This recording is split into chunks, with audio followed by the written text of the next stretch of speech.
Du 28 au 30 septembre s'est déroulée à Montpellier la deuxième édition du festival Water Trip consacré au voyage et à l'aventure. Durant cette manifestation, nous avons rencontré Michel Izard, grand reporter à TF1, réalisateur d'un documentaire en Terre Adélie et membre du jury. Qu'est-ce que ça évoque pour vous, le mot aventure ? Disons que moi, ce que je trouve, ce qui m'intéresse, moi, c'est aussi d'être dans les pas d'une aventure qui a déjà été faite. Et par exemple, là, moi, dans le voyage que j'ai fait en Terre Adélie, j'étais aussi dans les pas de l'explorateur Jules Dumont d'Urville qui a découvert la Terre Adélie en 1840. Et ils ont été avec ces hommes les tout premiers hommes à mettre un pied sur le continent, à marcher sur le granit de l'Antarctique. Et c'est là qu'ils ont vraiment prouvé que c'était un continent, alors qu'on pensait que c'était peut-être que de la glace.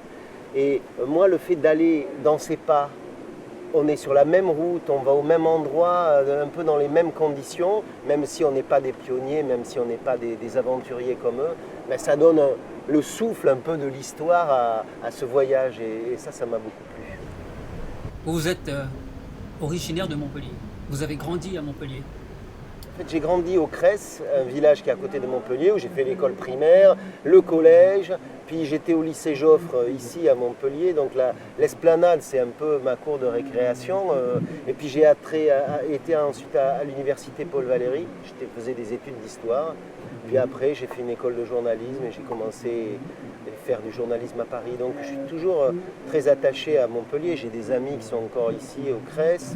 J'ai ma mère qui habite toujours au Cress. Donc en plus, ce festival, ça me donne l'occasion de revenir, de passer quelques jours ici. Et je suis très très heureux.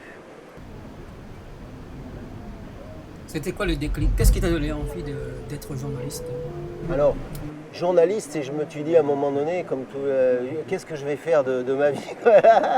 Il ne suffit pas de faire des études, etc. Puis bon, j'ai vu qu'il y avait une école de journalisme à Paris, ça m'a bien plu, j'ai passé le concours et je suis entré dans l'école et ça a un peu orienté ma vie, ça a un peu changé ma vie parce que là j'ai fait des stages, là j'ai découvert le métier et puis de fil en aiguille, j'ai commencé à faire ce métier.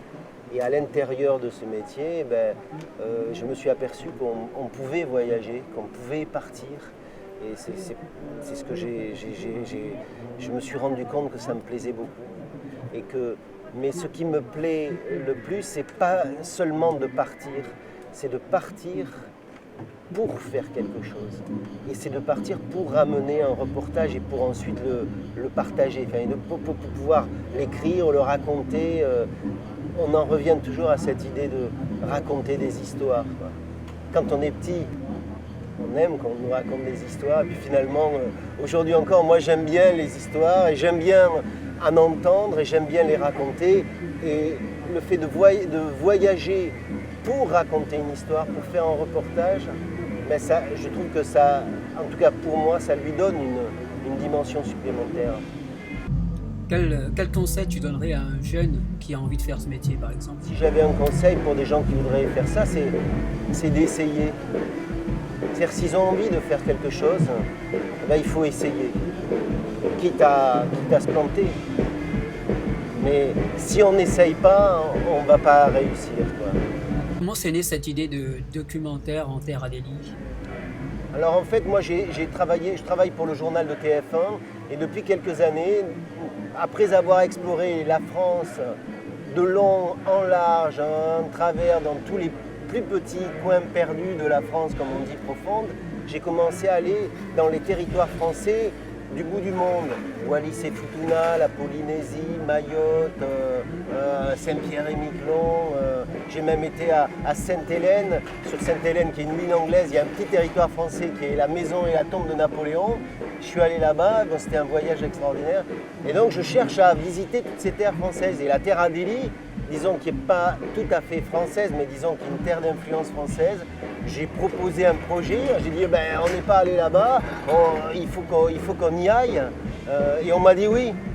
Alors j'ai dit on y va, et j'ai fait une série de reportages pour le journal de TF1, et j'avais tellement de matière intéressante, le sujet est tellement intéressant, que j'ai dit on a de quoi faire un film, et on a fait un film de 60 minutes pour la chaîne Ushuaïa TV, et sur le thème des recherches scientifiques qui sont menées en Antarctique et qui font de la Terre Adélie une vigie où on observe les changements climatiques qui s'annoncent. Et c'est vraiment passionnant, et le fait de pouvoir le faire sur 60 minutes donne le temps aux chercheurs, contrairement au journal télévisé où c'est toujours très réduit.